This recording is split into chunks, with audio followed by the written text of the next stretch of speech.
Hey, it's Wednesday. No, it's Tuesday. It's not Wednesday. Boy, hasn't the week seemed like it's dragging, but I'm excited for today because if it was Wednesday, we'd be done with this interview already, and I would have no memory of it. It's Tuesday, October 27th, and you're here on Litvak Leadership Live with my good friend, Pastor John Carmichael, who's here to speak with us today. How are you, Pastor John? Oh, man, I'm doing really good. Brother Sean, I'm so glad to be on this podcast. I've watched several of them, and they're so good. I just want to tell those of you who are watching, go ahead and share this. Let people know this is really good stuff that helps people grow in whatever industry they're in. And so, Brother Sean, it's an honor to be here. Thank you so much. So, Pastor John, as we were talking beforehand, Pastor John has been streaming longer than anyone I know. As we were talking, that Pastor John started streaming, you said back in 2008. Now, everyone think about that a second. 12 years ago. How many of you have even heard of streaming 12 years ago? So what was the genesis of you beginning to stream 12 years ago?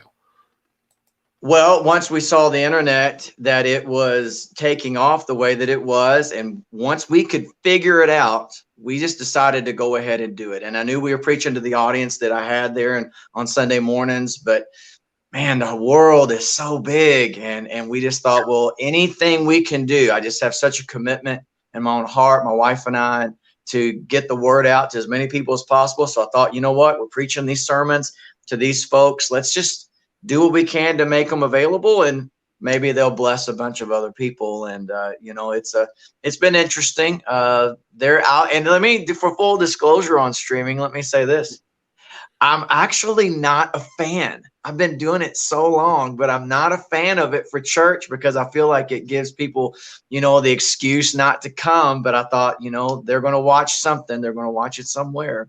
Right. So we want to get it out there. And so we've done it, been committed to it. And it is a blessing to people. And really, this pandemic, when it hit, and for a couple of weeks, we had to, kind of shut down a little bit or whatever. Sure. We didn't miss a beat here at Evangel North as far as our services go, because we were still able to stream, and it with no effort. I mean, just continue to do what we were doing. And so it was, we ended up, being able to continue to fulfill that essential need in people's lives, to minister to them in that way. And so it's a great blessing. Awesome. So, as we look at ministering the word today to people, one thing I wanted to ask you about is, what can people learn about leadership from ministries, from the church, and even specifically from the ministry of Jesus Christ? What can people learn about leadership? Well, I think Jesus was the best leader, obviously, who ever lived. And so he teaches actually a lot on leadership when he starts training his disciples. And in some of the discussion that we have, one of the things I think we really learned from Jesus and his leadership is really just looking at who he was. I mean, he was what's called the 200% man, and that he was 100% God. He was 100% man, right? And all wrapped into one.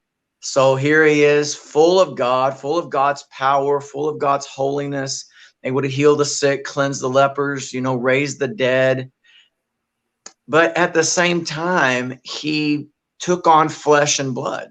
He had learned to identify with the people that he was ministering to. And this actually is what makes Christianity, and I know various people may be watching, from, other religions, even other faiths, but it's what makes Christianity sometimes a little bit hard for people of other religions to chew, because we believe that God became a man. And so he, became like us. So he looked at humanity and says, well, what do you need? And he met that need. So as a leader, just looking at that general genre of from leadership to how ministry should go, you look at the fact that number one, he stayed God. He had a mission. He knew who he was. But at the same time, he also learned to look at other people and begin to tweak his ministry and how he dealt with various people because he became like us. And so, So what are some examples of how Jesus needed to tweak his ministry as a leader to deal with people in different ways? Well, I think you look at, let's go with the woman who was caught in the midst of adultery. Okay. And how he spoke to her and the way he presented the gospel to her compared to how he would deal with the Pharisees. Sure. And so his speaking to them was completely different than his speaking to the woman. So you see that he adjusted his leadership styles or what was needed to be said based on the person that he was talking to. And then of course his disciples themselves, he would call them to himself, train them. I'm working on my dissertation, and one of the things we're looking at is the Christ-centered model of ministry of teach, preach, and heal. Okay. But he would do it in front of them, but then he empowered them to go and do it. And they weren't just mimicking his words, they were also mimicking his actions. So as leaders, we see that to raise up folks, around us, we can look at that model and say, you know what, Jesus was able to raise up 12 people who literally changed the world. And he did it both didactically by giving instruction, but he also did it by example and then released them. And so these are just some leadership techniques we learned from Jesus. And I think about, and I'm sure everyone has leaders, current or former, in their life where the person's like, well, do it because I said so. It's my way. This is how I've always done it. And you compare that to the leadership example of Jesus, that he adapted not his core message, but his presentation of it to whom he was speaking to. One would almost call that emotional intelligence. Well, absolutely.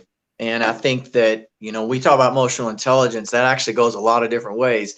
We got to understand ourselves first. Right. And know who we are and how we think and what are our biases, but also looking at other people and who are we leading and how do they need us to lead. There's more than one way to lead. And as leaders, we've got to adjust ourselves. And some folks, you'll have working for you or working with you, and they're brand new. They may be enthusiastic and they're glad, to be there, but sure, they don't have the experience or the education. Well, you may have to be a little more hands-on, and that would be what they need. You say, well, that's micromanaging. Well, maybe they're in a place that they need more hand-holding, and you got to be willing to do that. Or sometimes you have these super delegators. They just want to get your job and say, hey, sink or swim. Well, and that's not when that person needs. But then there are other people, they've got the experience, they've got the education, they've done this, that, and before. And sometimes you do hand the keys over and say, to this person, I may be more of a coach to this person. I'm not going to micromanage them. We're just going to kind of encourage them, make sure that, I'm there if they need something, but I have to adjust. And so I need to be able to read me first, but also read the person that I'm leading. And I think that's what Jesus really was able to do. Now, he had perfect insight into all of that does help. That does help. And so, sometimes it's a bit of trial and error, and that you're working with people, in ministry, sometimes you may misjudge it, but you got to be willing to adjust.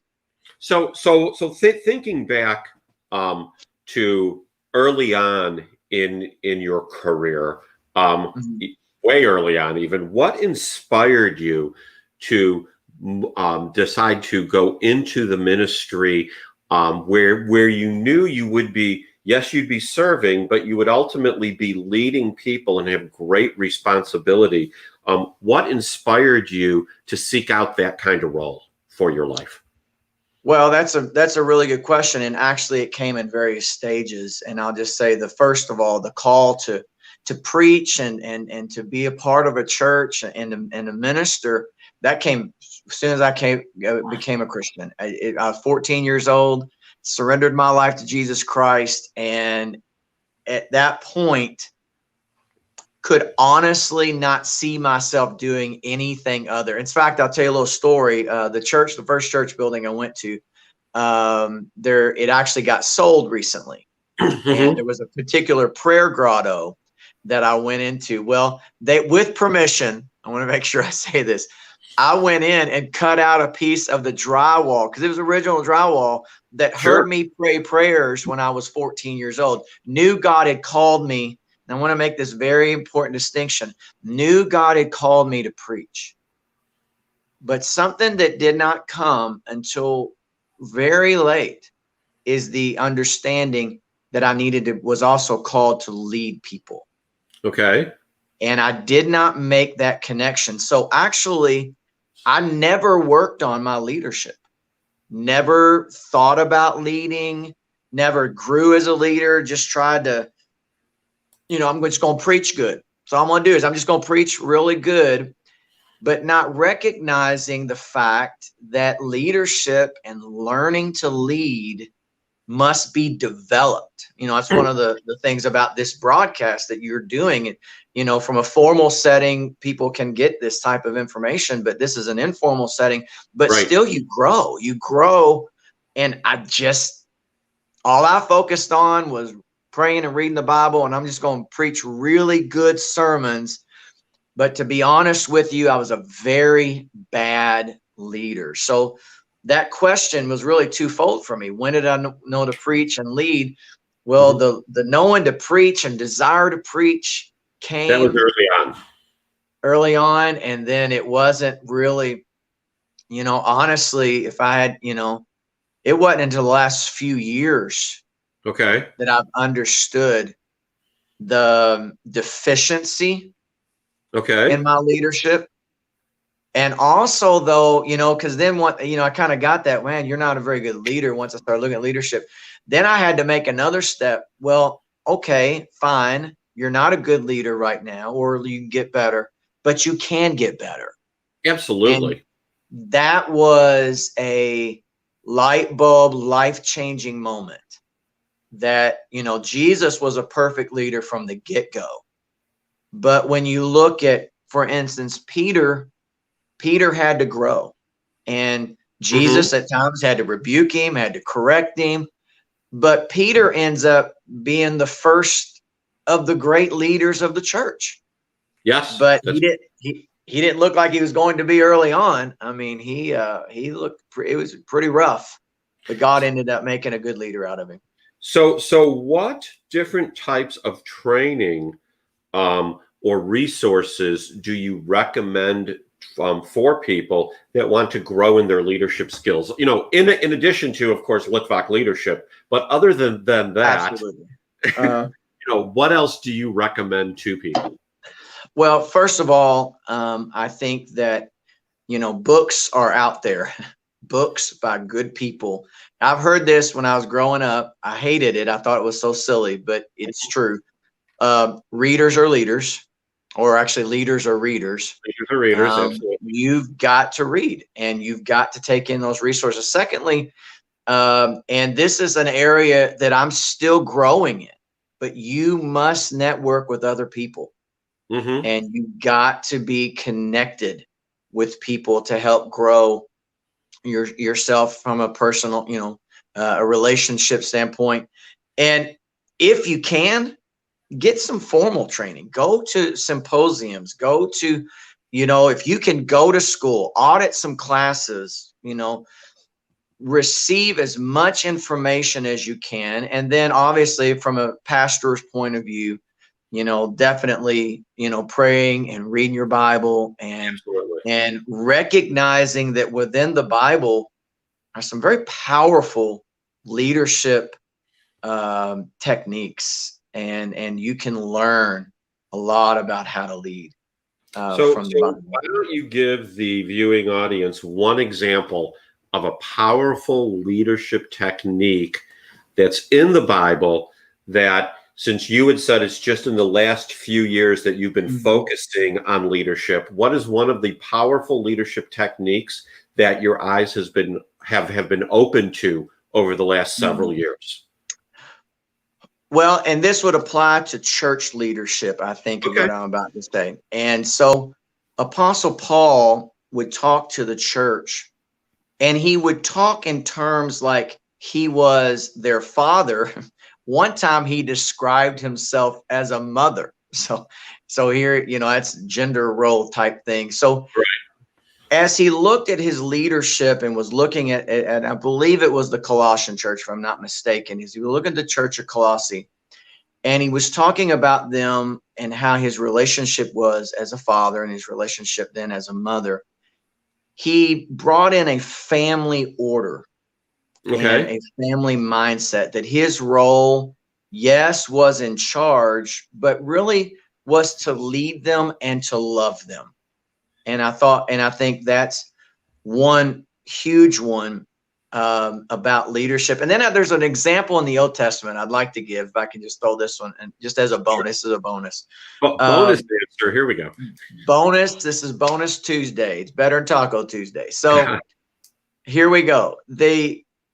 There's a story, very interesting story, when Solomon's son becomes the king, and he's got two groups of friends. He's got an older group of advisors. He said, some folks that he was getting ready to lead was wanting some help and some alleviation of some pressure on their life. And he asked these older folks, he said, what should I do? And they said, well, you need to speak good to them. You need to love them. You need to say yes, give them an affirmation, and they'll serve you. And then you look at his younger friends. He said, well, what should I do? And they said, oh, you need to be harsh with them. You need to tell them that you're going to be stronger than your daddy. And so he took the younger people's advice and was really harsh and lost the whole group. And it began to be the disintegration of the 12 tribes and that sort of thing. And so from a leadership standpoint, you look, well, if I'm leading people, if I want them on the same page, if I'm trying to change the culture of my company or change the culture of my church or whatever, then how do I speak to the people? What is my heart to love them? And so the Bible, I think, is pretty clear that if he had heeded the advice of the older folk to be good to the folks, to answer in the affirmative, to try to help them, that they would have served them. And I think sometimes as leaders, we think, well, I'm the boss. I need to prove I'm the boss. And yeah, you are the boss. Okay, that's fine. But if you want people to follow you, you have to learn how to speak to people and learn how to take their requests and try to turn it into a yes, somehow, some way. And that helps people. And there are no's, but you got to let your no's, I think, be, they need to be legitimate and no other way for that. And so those are just a few little lessons from the Bible you can learn. And there's tons more on leadership. So how has your relationship with Jesus Christ affected your vision for yourself from when you first became a Christian to where you are today? I'm sure your vision has increased over time. How has your relationship with the Lord increased and improved that vision over time? Well, the goal is to become like him. And people try to figure out, well, what is the goal of a Christian? What is churches and leaders try to figure out discipleship? What is the goal of discipleship? To boil it all down, if you can make it simple, to be like Jesus. And so when I look at my own leadership and how I lead, the first person I lead is me. The second person I lead is my family.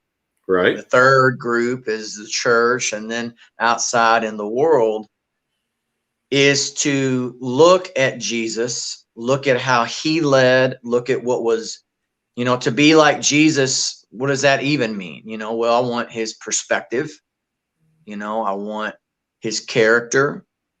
And I want to walk in his power. I want to see him flowing, see the kingdom of God flowing through my life. And so to say, in my relationship with God, as I grow closer to Jesus Christ, I want to have his perspective on things. So as I lead me, my family, the church, and whatever else I'm leading, what is Jesus's perspective on that?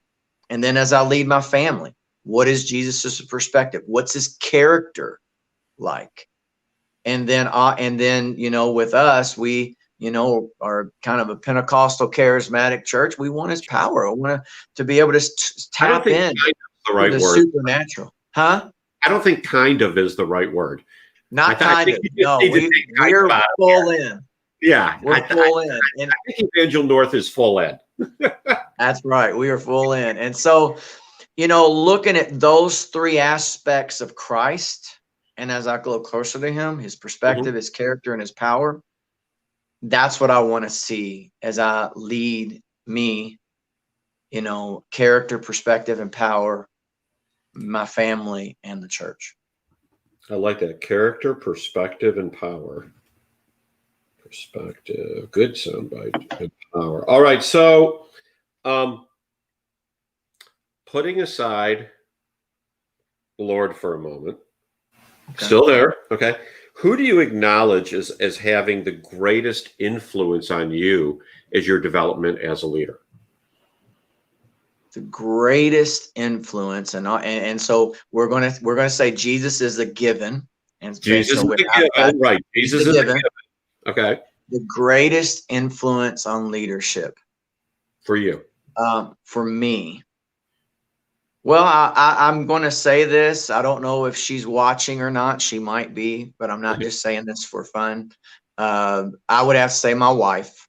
Okay. To be quite honest with you, she is been the person who's helped me to grow as a man, to grow as a father, and she helps me be a better pastor because she will bring perspectives that I don't have. She helps me to do that. And then, outside of that, I would hesitate to start saying, because I could start talking about Dr. Bob. I could start naming numerous professors I've had over the years in my life. And so outside of that, I don't, I could again start giving names, but there's a big list is what you're saying. So you've got a myriad of folks that you've allowed to speak into your life. Absolutely. And that's been a blessing. That's been a blessing to me. And primarily my sphere grew once I started with at seminary at Oral Roberts University. And as I was there and the numerous professors, as well as what happened is I got in contact with ministers from around the world. And I mean that around the world. In my cohort, we just had a meeting in October. I had to go to Tulsa for that. And I think what do we have out of 20 different people? There were 11 different countries represented. Mm-hmm. And so it was amazing. And I'm able to interact with these leaders, and they're speaking to me from reading books. I don't know. I feel like that every leadership book I read, that's the greatest book I've ever read. I know. I realized I started doing that. Yeah, I read them and I'm like, okay, man, that was really good. That was awesome. And so I get a new one and I'm like, oh, this one was even better than the last one. And so I can't really judge. They were all good. And I'm sure there's some bad leadership books out there, but if I'm watching this podcast and in addition, obviously, to this great podcast, get other resources and let people start speaking into your life and grow, and I still got areas where I feel like that I've still got more needs of people. Even, I'm looking and even this afternoon, my wife and I were discussing, being able to be connected with people who can speak into our life. Very important. Very, very important. So what are some of the activities or focuses of Evangel North Church in Clarksville, in Indiana, to help equip people to make an impact in the community? Well, that's a very good question. We felt like this beginning of 2020, the mission that I felt like God called us to is to raise up spiritual leaders. Okay. That was a focus, and has been a focus. And one of the things that we've done is we've developed this thing called Growth Track. Now, the title isn't really original with us, because other churches have, actually they call it Growth Track. We looked through what we saw other churches doing, and it's all good, all awesome stuff, and felt like that there were things that we could add, and we tweaked it. And so my son, who's in the graduate degree program at Southeastern University. So between he and I, we got together and started pulling resources together, and we created a 4-week program. And so far it's been every month. We anticipate it going to maybe every other month, or even once a quarter. But right now, everyone in the church, we're encouraging to go through it. And it takes place during the 9 a.m. preaching portion of the 9 a.m. service. And it really covers basically the point of it. It all goes to one point, and that's become a leader. How do you develop? So we start out with your first week of developing your walk with God. What does that mean? What does that look like? Where do spiritual disciplines go in? And really dealing with that. We limit the class to 12, only 12 at a time, because it's really interactive. And so we do that. Then the second week, we start going through some profiles, and we look at, we do from, I think is it Myers-Briggs, Myers, where you get the 4 letters. We look at that. We look at spiritual gifting tests. We really start probing into people to start figuring out what motivates you, what makes you tick. And obviously we pray and we believe for the inspiration of the Holy Spirit, but we also use some profiles and really try to teach people, learn who you are, learn what your gifts are. Then the third week, we look at becoming a whole person and developing, what's your family life look at. We go over, the 3 Ds and our relationships. We look at your money, keeping your money health, and are you doing what you need to do there physically, even, learning some things, taking care of your body. I mean, it gets really in depth of the information that we try to give. And we understand we're not going to answer all those questions in that time, right, but we give them resources and at least put it in their ear. These are areas you need to focus on. You need to focus on your own personal walk with God, making sure that's good. You need to focus on finding out what makes you tick. How did God make you? Number 3, learning to become whole in your relationships and your physically, financially. And then the 4th week, we deal with leadership specific. We start talking about looking at quadrants of leadership, learning, what to apply different leadership to different people, that sort of thing. We also look at just some ethical issues with leadership, maybe working within the church. What are some really good things in a simple way? What was told to me: don't touch the gold, don't touch the girls, and don't touch the glory. And so something like that. But looking at developing, what does it mean to work for a leader? How do you respond, to leadership? What do you do when you disagree with leadership? Right. And what does that interaction look like? And to try to then give them resources.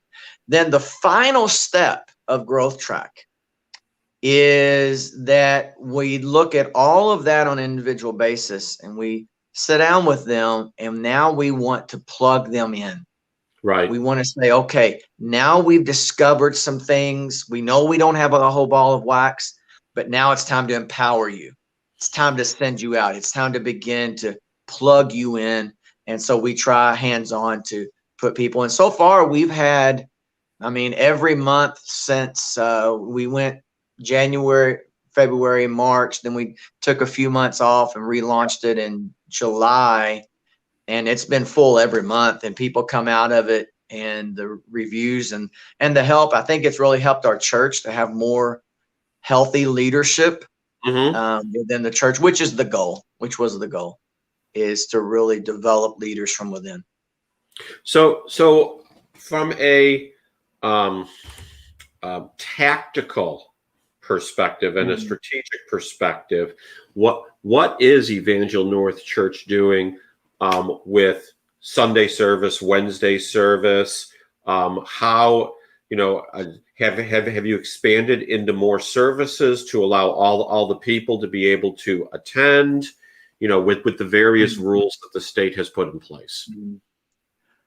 Well, one of the good things is that we don't have pews. And so we have chairs. And so we were able to socially distance our chairs 6 feet in between back to back. And then all of our leadership, this was not a popular decision, by the way, but all of our leadership have masks and gloves so that we can facilitate them. We also went ahead and bought a radio transmitter that we hook up. And for those who maybe still want to come to church, but don't feel comfortable coming in, right, they can sit in the parking lot of the church and receive ministry. And if they're out there, we even have parking lot pastors that can go to their car, serve them prepackaged communion, offer for prayer. And that allows some people to, have the experience where they don't want to feel like they're just sitting at home in their pajamas watching service. Right. But they can still participate. And we do have 2 services, Sunday 9 and 11, and then Wednesday night at 7. And so these are just some, and then we stream in every, thing we know how to do, stream YouTube and Facebook instantaneously, as well as it streams on our webpage. Live as well. That's great that there's in-person parking lot, which a lot of churches got away from once they could get people back in, but you saw the need that some people wanted to be there but not quite be there all the way. Yeah, absolutely. And of course streaming. I think streaming is going to be there forever. Well, it is. And I talked about myself, I do it. I've done it for years. Right. I didn't like it, but unfortunately, some of my other leaders, they didn't do it, and they're fighting it. And I understand. I get the arguments, but there are things, and I think this is one of them. Streaming is that you either change or you really lose your influence. Oh yeah. And I think this is one of them. There are definite drawbacks to streaming, but there's definite pluses. And that's what keeps me there, is because I know that right now, especially today, people, we don't know exactly what to believe about all this, the pandemic. No. And people are all over the place on it. And I don't know either. So, what we wanted to do is to say, look, whatever you're most comfortable with, whether that would be coming into our socially distanced church and with our ushers and greeters with masks and gloves and our distance that we have. And if you're wearing a mask, you are welcome. You won't be, you'll see me. This right here is a gator. You'll see me when I'm not preaching. I look like this. Okay. And they're in church while I'm talking to people, because I want people to feel comfortable. And if you're okay with that, great. If you're okay with sitting in your car in the parking lot, great. If you're okay at home and watching our stream, if that's what you're most comfortable with, we don't criticize it whatsoever. Right. We just want you ministered to. We just want the word going out, and whatever you're most comfortable with doing. And that's what people are doing today. And quite honestly, we've seen upticks. Our streaming numbers are through the roof and getting stronger. And we are also seeing at the same time our numbers in person. And some of those are from churches who've, elected not to open, and they're not planning on opening. And some people really do want that in-person experience. And so it's been there as well. That's great. I mean, and I think it's across the board, like you said, the churches that are resisting streaming are like the people in secular business that are resisting video, that are resisting doing things in a virtual fashion, just saying, oh, I'm just going to wait for it to be normal again. I'm not by any means calling this normal, but Right. I think it's going to be a long time before we get back to what it was. Agreed. I'm not God. It can all change tomorrow. I'd like it all to change tomorrow, but I'm not going to sit around and just wait for it to change tomorrow. I'm going to do something in the meanwhile. Well, and absolutely. And I think that's what makes a leader, is to be able to see those things and make adjustments. And sometimes as a leader, you're going to make adjustments that maybe you personally don't like. Sure. I personally don't like the idea that the conversation, because I know this conversation happens. Do we go to church or can we stream it today? Yeah. That conversation happens. But you do it anyway. Yeah, I didn't like the streaming. I liked the parking lot less than the streaming personally. But the moment the church doors opened again, it's like, okay, sitting in the car listening to the transmitter was just too weird for me personally.